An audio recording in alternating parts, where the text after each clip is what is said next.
All right, welcome back to the unofficial Squarespace Entrepreneur Podcast. Today I'm here with Edward Baker, expert SEO coach in data science. I've known Ed, through the Squarespace world for a little bit. I think last year, Ed, you spoke. You did a couple SEO webinars, and you spoke at Circle Day.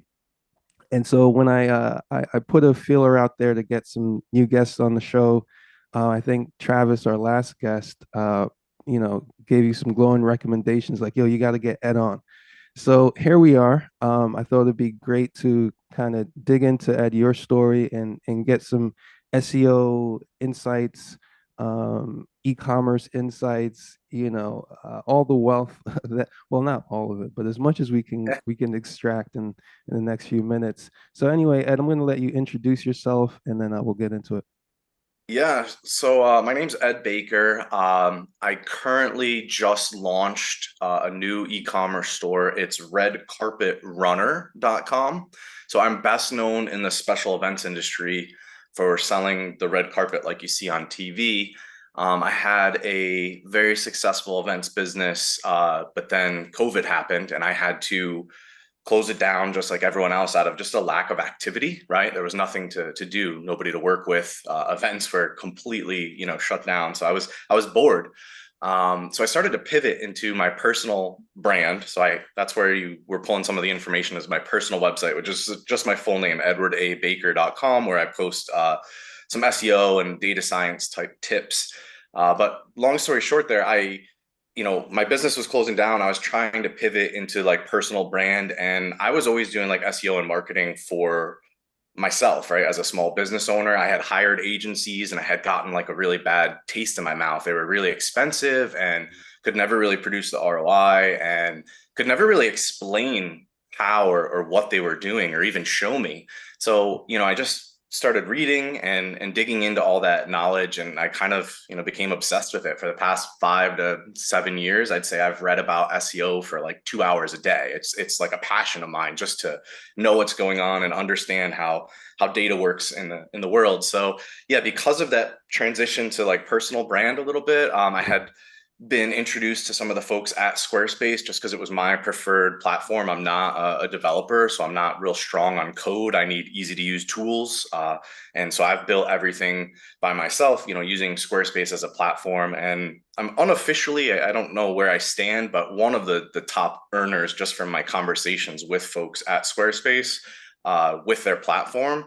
And so I'm trying to, I guess, in this day and age, encourage people to give it a shot because I think it's an underrated platform. And then in the ecom world, I Yeah. think it's really exceptional at on-demand e-commerce. So a lot of these like sellers you see online are like avid drop shippers, and they make these catalog websites with tens of thousands of products. I don't really think that's where Squarespace shines. I think if you are a creator, or if you know a creator and you do any type of custom good or service, and you want to actually focus on that and not Yeah. having to like be a website designer and developer all day long, I think like Squarespace is a great platform to make that jump online. So that's kind of like my background. That's kind of like Yeah. the story. And yeah, I just relaunched my events business, and so I do a little bit of SEO consulting and coaching. I had the red carpet site, and I have my hands in a few other things. Nice. All right, cool. Yeah, I didn't know that. So, I mean, it makes sense why I got the personal brand side, and I was like, oh, this guy's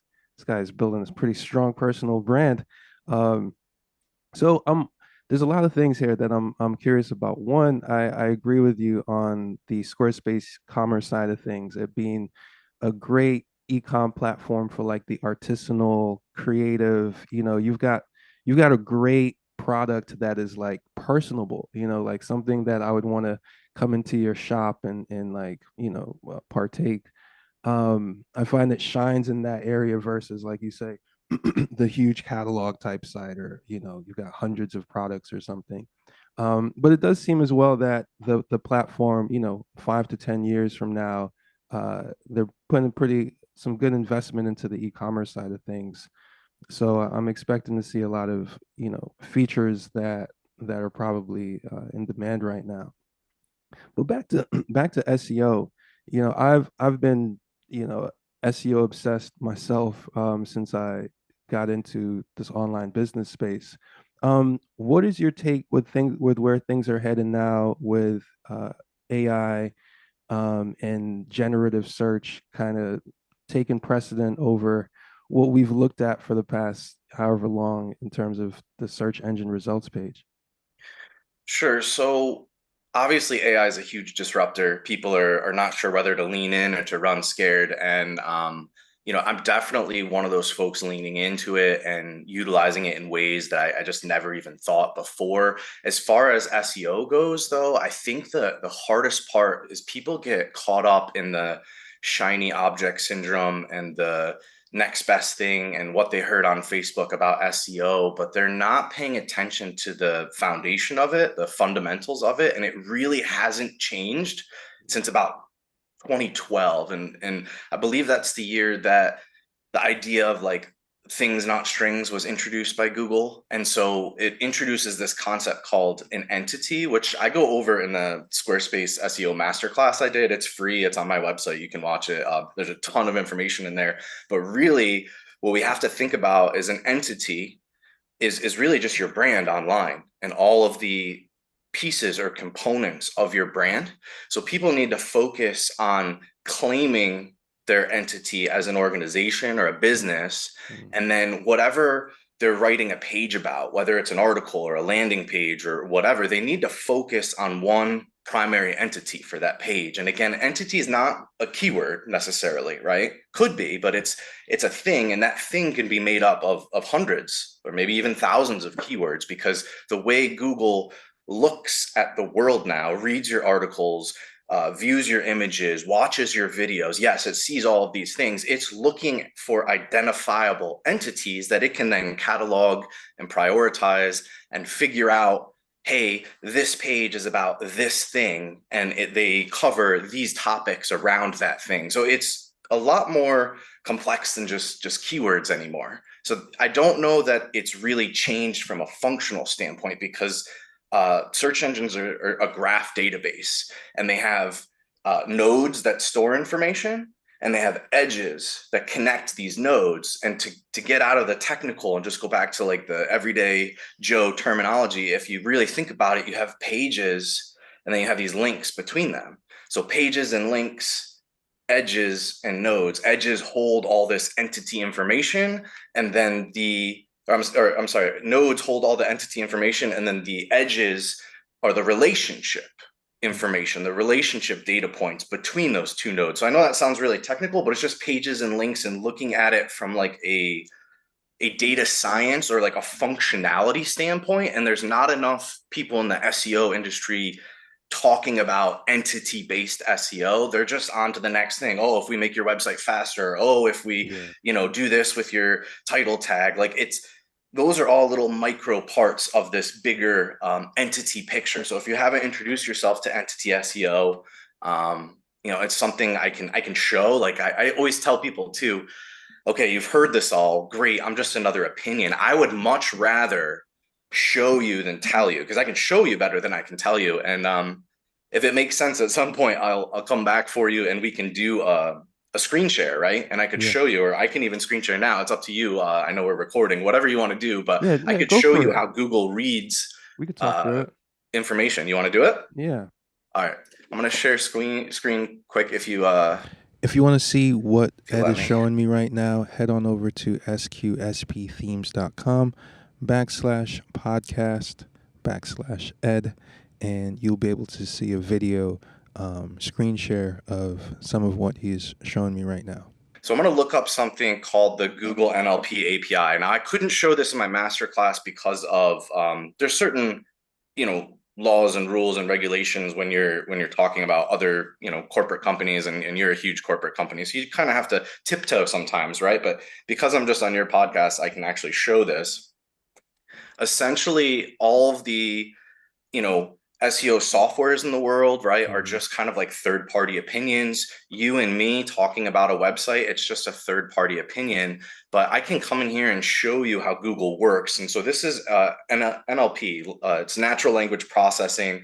It started back in like the wartime era, like the Enigma machine. The Nazis were encoding their messages, and we were trying to crack or you could code and uncode with the Enigma machine. So it was really this wartime development, but now it's what's powering like AI and all of the search technologies. And again, it's just a language model, right? So what I can do here is I can take any website. Do you have a website in particular that I could, I guess, run right now for a specific keyword that you're trying to rank for?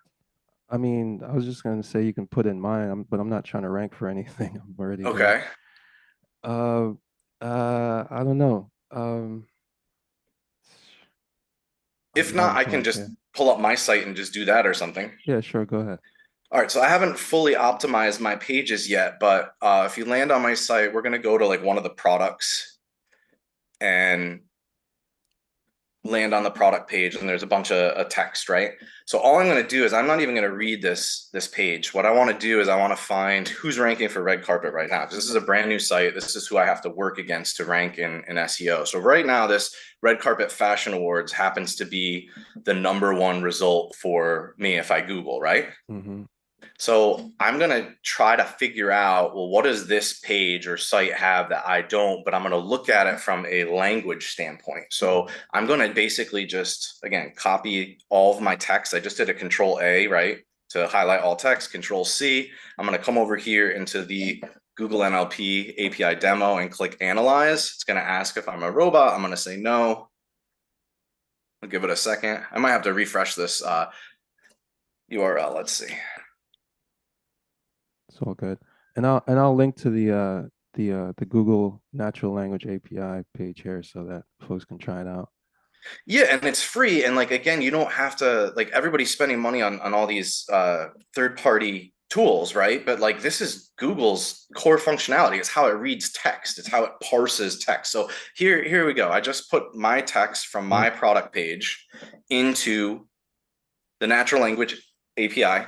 It broke it down into entities. These are identifiable, things, people, Mm-hmm. like nouns, like people, places, things, concepts. They're tangible, intangible things that we can conceptualize. It's categorizing. So it identifies them, categorizes them, and then prioritizes them by entity. So if I want to get myself optimized, the very first entity, and if it's a named entity, if it's really well known, it'll have a Wikipedia page link, right, referencing, hey, this page is all about this subject matter. So this is showing me the most prominent, important parts in my text on my page. So oftentimes when you're trying to outrank your competitor, or you're just trying to get in the neighborhood of all the competition so that you too can be a part of that community or niche or industry, it's looking at what are they talking about, what sequence of words are they talking about, and which ones are getting the emphasis in your story. So you can go page by page on your website and you can break down your text. And by the way, it's not just categorizing all these entities, right, and listing them. It's also doing all sorts of other analysis. And I mean, the level at which Google's looking at data now, it would blow people's minds. Like this is sentiment analysis. This is like the tone of the writing. Is it positive? Is it negative? Is it neutral? So not only is it analyzing all these words, but then it's putting them together in these sentences or phrases, and it's figuring out, oh, that's a positive statement, that's a negative statement. And so that's the level that the text is being analyzed. And you can just put your text in here and again get that kind of behind the scenes look at your entities versus a competitor's entities. And so if I come over here and I do this website now, right, the entities might be out of alignment, or it might just be because I'm pretty good at SEO that I haven't had enough time to rank yet. But if there's two established websites and you're trying to figure out why this one's always outranking the other one, oftentimes it's because of the focus of the content. It's the focus of the entities, and images as well are being looked at. There's another thing you guys can look into. It's called Google Vision. And this is going to creep people out because it kind of should. But Google Vision, you can upload an image, right? So I can come in here and I can say, let's go find an image. I want you to see, as I always told people for years and years, Google's looking at your images, and people are like, no, how could it possibly do that? But now we can actually see that Google can see into images and can break things down. So notice it's identified a face. It's talking about the emotion of the face, right? Mm-hmm. It basically breaks down any entity it can see. So hey, face number 3, very likely that it's expressing joy. So and it's giving you a confidence score. Hey, we're 86% confident in this assessment of this image. So it's not going to be Mhm. perfect, but then you're going to go to objects. It knows, hey, these are people. They have this outerwear dress going on. She's wearing a dress. I mean, imagine that the robot understands, she's wearing a dress. Like that's crazy to me. Then you look at all these other things. It knows there's a sky and clouds and smiles and tires and vehicles, right? So this image is being broken down into data. That's what people need to understand. So look under here. You're familiar, I'm sure, with like JSON schema. Mhm. Squarespace puts a little schema on your website if you fill out your business information, like the hours you're open, your phone number, your name, address, that kind of thing. This shows you how Google analyzes this image. Hey, it first runs this function called landmark detection. Then it runs this function called face detection. Then it runs this function called object localization. Like it's looking at logos, it's looking at image properties, it's looking at all of this stuff. So knowing how it reads text, knowing how it looks at images, then my next thing that I tell everybody is, well, how do you think it handles video then? What is video? Video is just image and text, right? It's Yeah. just a lot of them. Like you have 30 frames per second or 60 frames per second or 24 frames per second, depending on the platform and the resolution of the video you take. But think about it. It can go frame by frame and run the same analysis on the frame. So it can identify, hey, there's a couple, there's this limo, they're walking up a carpet. So frame by frame, it can track everything. And I don't Mhm. think people realize all of this. So everybody is worried about the shiny objects and the software and this and that. I'm worried about how does this stuff function?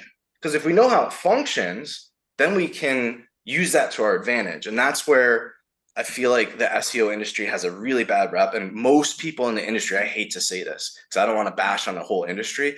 They can't like show you this. So then it's hard to believe that they could truly optimize your website and truly help you make money and truly help you, make more conversions on your website and whatever it's supposed to be doing. So was the eye opener for me. It was, hey, NLP, the language is being processed. Hey, my images are being read and everything in them. So if I just use something that's totally off topic, if I put buildings on my website and I'm a financial company, it's going to maybe think I'm a construction company because it just sees a bunch of buildings. Whereas Mhm. if I could have, I don't know, receipts and coins and stacks of money or something, it might be more prone to say, oh, that's money, that's related to finances. So, you know, it's still just a robot for as smart as it is. It's what you feed it, right? And you can now see what Google thinks. And this is not my opinion. This is not your opinion. So now at this point, I say, okay, like who knows SEO, right? And most people I talk to have never either heard of this or really just don't understand that this even exists. So I just try to introduce the world Mhm. to this because this will make all the difference. If you analyze your pages and your images and you see what story you're telling, because you think you're doing one thing, but the robot thinks another thing. Yeah, I love all of this. This is fascinating. Especially because your point on, understanding the function. Um, Ultimately, and maybe this is me stepping back into opinion, but ultimately, it just wants to know the same way me and you can get to know, uh is this like an authoritative expertise? Is this trustworthy? Just like a human being can say, all right, Ed, I can tell from your your experience, your network, your connection, and so forth that you are who you say you are, kind of thing. Right. And I used to feel the same way. I remember when I stumbled on, first of all, Google has like a lot of great resources, internal resources, like for SEO, right? Like a lot of times you don't really even need to go outside of their world to like learn SEO. Um, but I remember when I stumbled on years ago, when I stumbled on like the Google Search Evaluator document, right? That human beings, right, are evaluating the search engine results page, and these are the guidelines that they're looking for to kind of give human feedback so that Google can then, make sure that their algorithms and so on are doing what they're expected to do and supposed to do. And I remember stumbling on that document and being like, "Oh, this is like a gold mine for SEO because it's given me everything that I need to be focusing on. And I remember at the time looking around at the SEO industry and like, why don't more SEOs talk about this and put this in front of their clients as, hey, use this as a rubric of sorts. Um, and I love to, bringing it all the way back to like the origins of this stuff, especially with NLP. Like you wouldn't think, oh, wait, this is, 60, 80-year old technology that is still going and serving different, different use cases over time.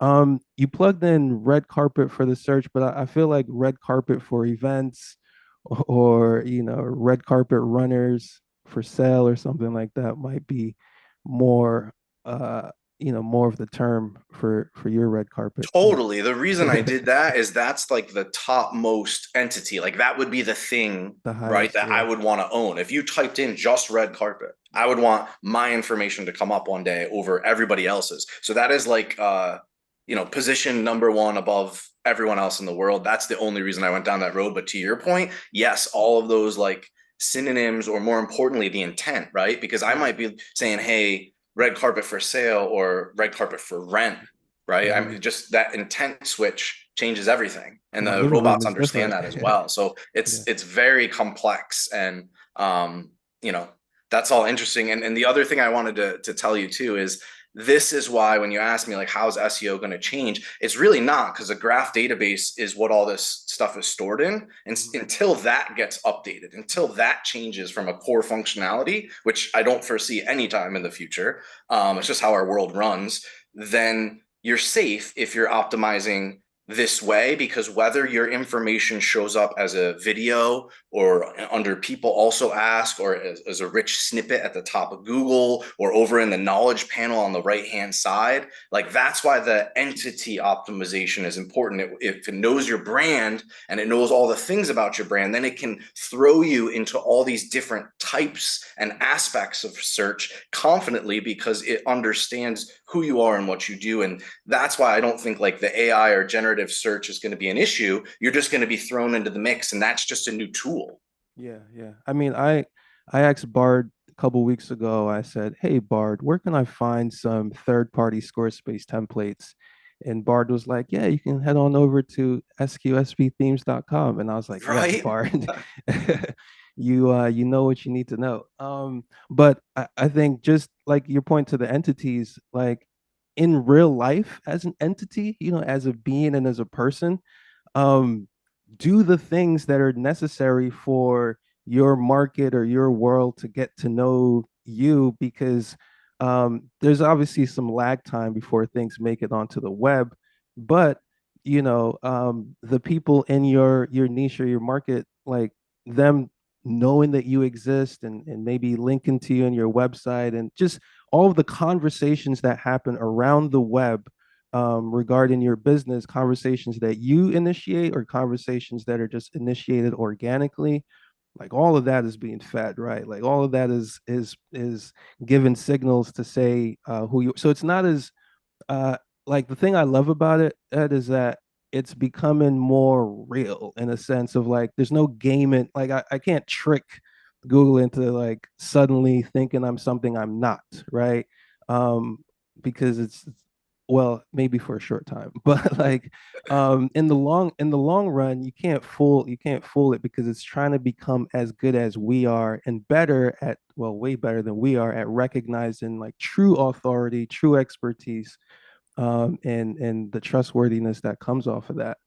So, yeah, the are you an actual, trustworthy, authoritative entity in your niche is a good question. Exactly.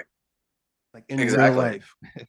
And I drive all the time, and I'm out there and I'm looking on the road, and you see these work trucks, right? You got a, I don't know, HVAC company headed out to do some repair or maintenance, and you look at the side or the back of that truck, and it's just the entity and then the top level service keywords that they do, right? Yeah, Such yeah. and such a HVAC company. So they got their brand name, and then they have, hey, we service air conditioners and heating systems, and oh, we do plumbing too, and and it is the world. To your point, it is becoming the world, and yes, all of the signals across different platforms, your data, basically. You have a data footprint.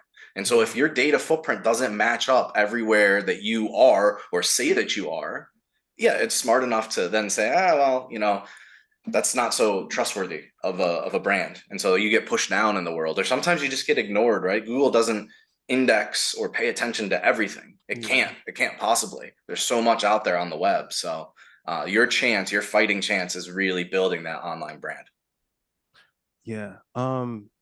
Ed, thanks for showing this. I'm going to clip out this part of the podcast and put it up if you don't mind, because I think people like to see this.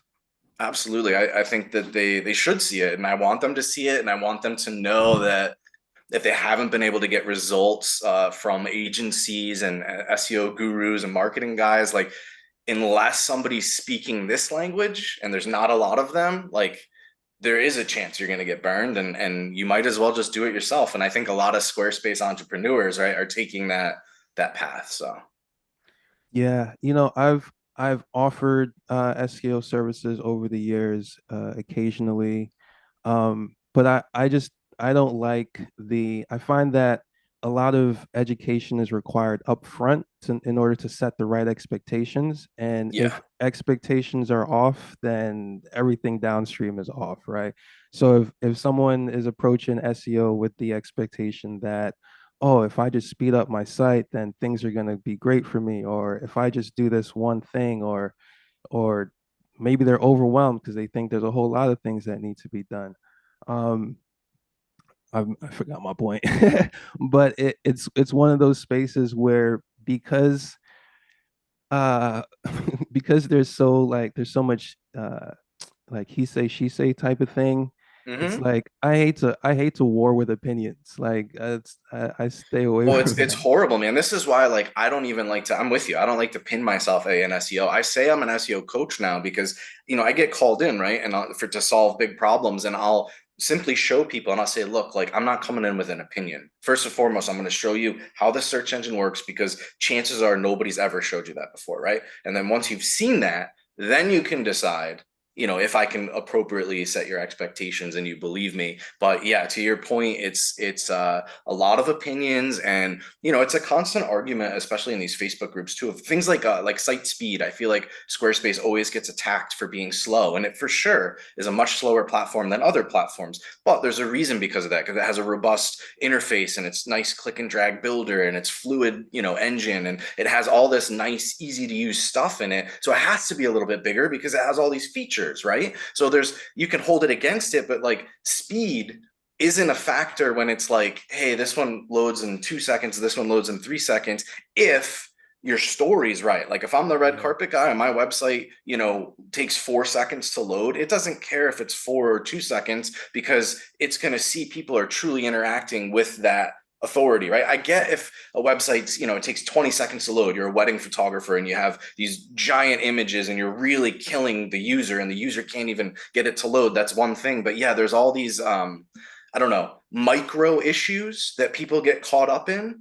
and they're not paying attention to the macro. And so that's why they just never get the results, is they simply haven't prioritized what moves the needle most first. Yeah. Um, I've been messing around creating my own generative search chat bots for the I've past seen few that. That's months. cool, man. I've been having a lot of fun with that. As soon as I started, I it kind of like it put me in like the Google indexing mindset of like, oh, I'm creating an index. Like, oh, there's these things I need to be concerned about. Like, it got me out of the user experience of like, searching to getting into the Google Mind experience of like, okay, I'm creating something that people are going to search and expect to get good results from. And so, how do I make sure that people are going to get the best results from this? So that just going through that experiment,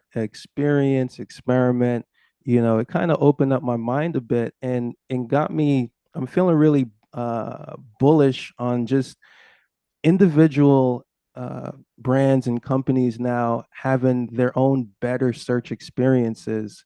So in the future, and this is my guess of where things are going, but more like a more distributed search experience, right? So instead of everything instead of Google monopolizing the search experience, it's like, well, if I'm looking for something, Squarespace specific, well, the Squarespace search engine should be the best, place for those types of questions and queries. Or if I'm looking for something specific to, if I'm browsing, but basically what I've found over the years is that like most search engines on websites suck, right? So like we hardly use them. But I think that those are going to get better with the technology being more accessible and it being, more feasible for brands and companies to create their own search experiences, especially with like data that isn't publicly available or data that um, Google doesn't have access to. So, like for example, like if I want to search my Facebook group for something, it sucks. Like it's a terrible experience. Like I'm not gonna Hmm. find it. Or if I want to search most of the social platforms suck at search, but social platforms have like the best stuff that you want to find. Like when people Google a query and put Reddit after it, is because Reddit has conversations that are like good, Super valuable, yeah. super valuable, right? So like I think those experiences are going to get a lot better in the next few years or You're so. you're spot on, and there are companies and brands and people I know who are like building their own wikis and databases so that they can put, for their customer experience or their client experience, if you're on their site, it's everything about their organization and how their organization functions within the industry. So you can get industry information and answers right through their AI, right? And then you can get more specifically how their organization handles certain scenarios or offers a service or a solution or a product for that type of scenario. So yeah, there's going to be a lot more of training your own brain that then can be applied in different ways. It could be a search on your website, could be a robot, could be some sort of app or voice to text kind of, like a Siri or an Alexa kind of interface. I mean, Mhm. the sky's the limit with the ability to kind of train this AI now to your advantage. And it gets crazier and crazier about every 30 days. I'm watching AI, the things I learned a month ago are like no longer the hippest or the best, Yeah. solution now. It's moving that fast. And yeah, like I said, I'm leaning into it. I'm all for it, but the potential is just absolutely unlimited. Yeah, yeah, it is. I'm having a lot of fun watching how this unfolds. Like I'm a searchaholic. Like I'm constantly searching stuff. So like as soon as I started using ChatGPT, I was like, oh, okay, so this is gonna help my search experience because that manual process of going through a page of results and digging into each one and trying to parse out exactly what I'm looking for. Well, now that a lot of that is done for me. And so that experience of a human scrolling down a search engine results page, maybe opening a few of those links in a new tab, and then going back and maybe refining their search a bit. Like all of that is now is now what the AI is doing, right? So it's like from a SEO perspective, it, you know, where would you put yourself kind of thing, right? Like if you were searching a query and your website was in, the list of the top 3 or 5 or whatever, how would you, compare and contrast and pull out any relevant information of your own, from your particular site? Like having that, going through that kind of a thought process, I find is useful. Yeah, absolutely. Ed, give me a little bit about like, sorry, the e-commerce side of things, right? Like, you've been an e-commerce guy for a while. What are some misconceptions that Squarespace entrepreneurs might have about e-com or the potential for e-com on the platform? I mean, I think a lot of people have a misunderstanding that you have to do this like massive catalog or you have to have a ton of products, and that's just not the case. I think that you can sell anything online, and I mean anything, because I've sold red carpet online, I've sold green screens online, I've sold, but like strange things. Like we did years ago, we did a 360 green screen for an activation with some major league football teams, and basically um, I had a product on the website that was 360 green screen. Like nobody was searching for that at the time. There was very little search volume, you know, at all. So I feel like in e-commerce, what's misunderstood is that first and foremost, you can sell absolutely anything, product or service. Get over that. Like you just have to believe that someone might come along and swipe their credit card for any amount of dollars. Like I've had people swipe their credit card on Sunday mornings like this when we're talking for amounts that I could have never dreamed of,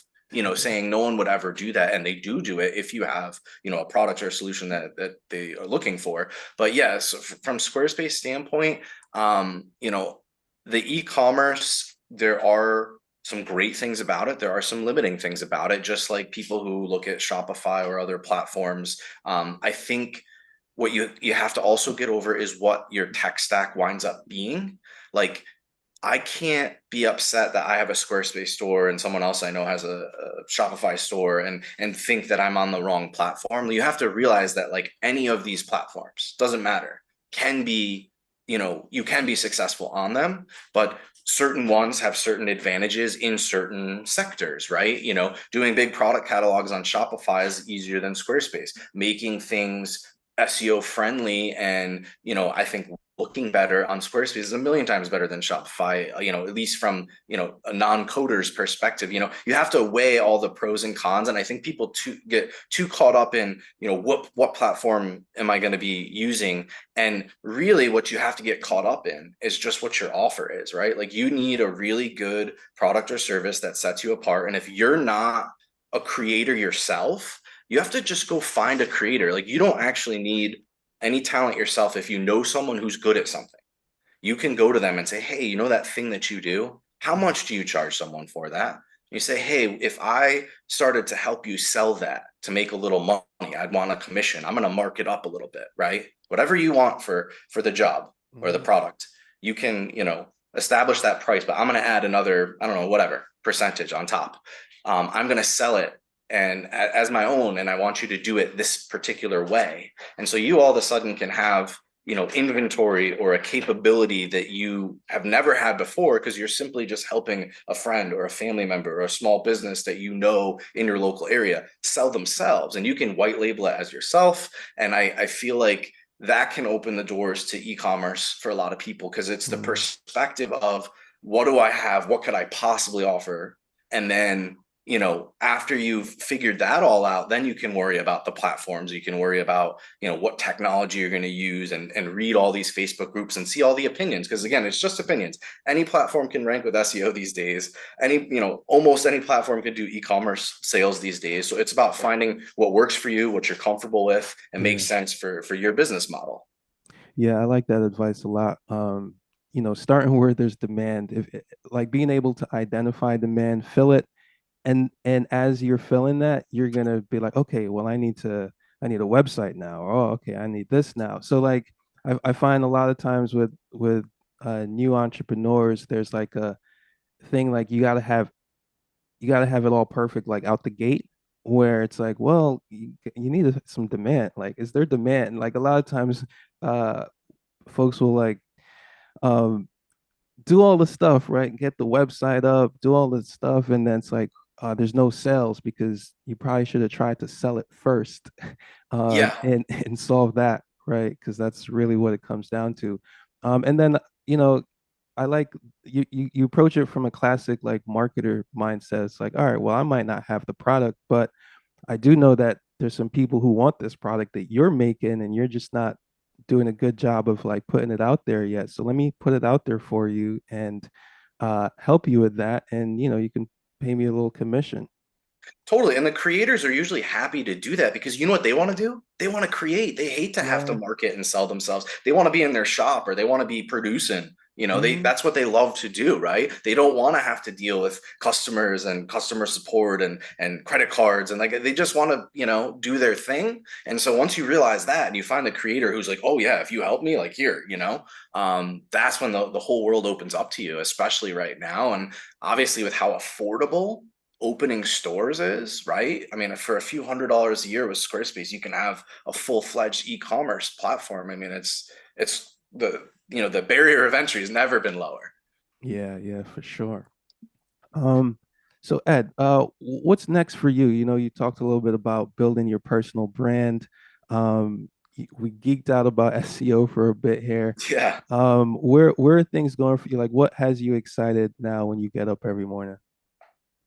Obviously being able to launch my event business again is exciting. It's been a couple boring, stale years, right? It's been tough for my industry, especially because of COVID, but I'm hopeful and optimistic that we're finally coming out of this and the world's going to be a better place. And yes, it's going to take some improving, but it's exciting to be able to launch that again. It's exciting to, I guess, start to put myself out there more. I was never doing it, but I do want to hold on to my personal brand and keep growing it.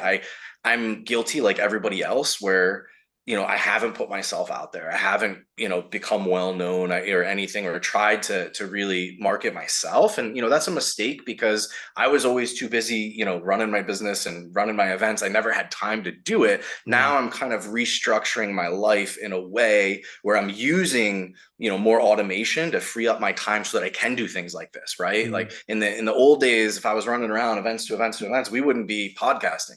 But now I think that the world is really embraced digital. COVID was like a catalyst for businesses because people who are ignoring online, like they yeah, had to survive, right? If you didn't know what a QR code was during COVID, you had to learn that and figure it out and make sure your menu is accessible to people. So I finally feel like we have a world where you can start to like scale yourself, automate yourself a little bit, use technologies for yourself, and you don't have to be a coder. So that's what I'm most excited about is showing people and working on myself, trying to improve myself and my operation and business mm, through all these different tech, yeah, I guess options and apps and things like that. And I love seeing how other people are handling their business, their life, their game, whatever they're in, right? And I yeah. think it's so fascinating to be able to share with people, hey, I use this tool, then that tool, or hey, I do this and then that. And it's just a huge opportunity for anybody who's, I guess, brave enough to put themselves out there.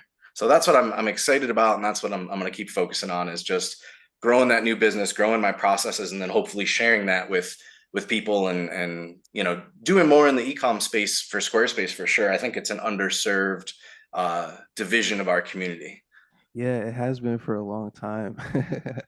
For sure. You know, I'm in a similar boat where like, for example, today it's Sunday, right? And I've got my day blocked out to basically bang out everything that I have planned for the week today so that I could just set that up to run on its own. And then Hmm. anything that pops up during the week, I've got like the freedom to kind of, ad hoc stuff. Like I get distracted and bored quickly, so it's like um if I've got to choose between like I don't want to like get myself in trouble here, but if I got to choose between something I got to do and something that I want to do, I lean more towards what I want to do.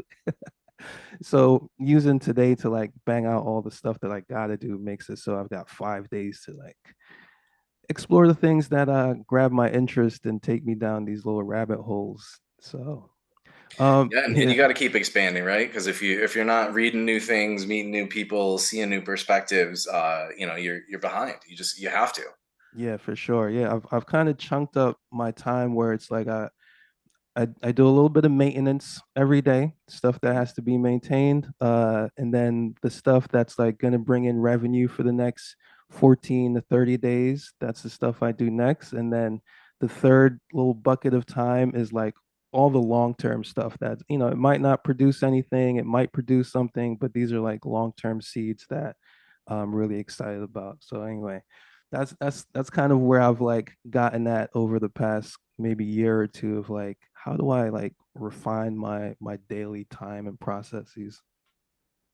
And it's tough, right? It's a challenge, and we all have different things that come up, and yeah, it's a there's a quote I like. It's from a guy named Ed Milet, and he says, "Life is a fight you're failing to accept that you're in." Right?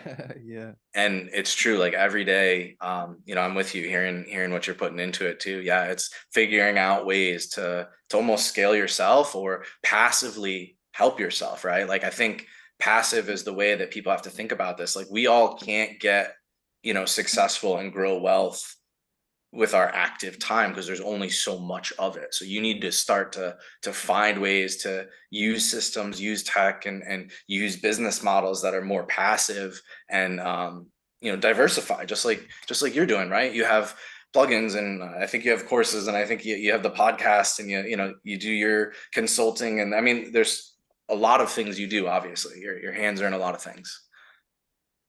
Yeah, I'm trying to get it simplified. Like it's been a while now, and I was thinking to myself this morning, man, if there's something to sell within the Squarespace market, like I've sold it before, right? Like whether it's a product or a service or coaching and master, all those things. But now I'm kind of like, well, I like podcasting. I like sending out this newsletter. Let me just do this because it's what I've been doing for however long anyway. Anyway, enough about me. Ed, if there's anything you want to leave our listeners with today or any Um, questions for me.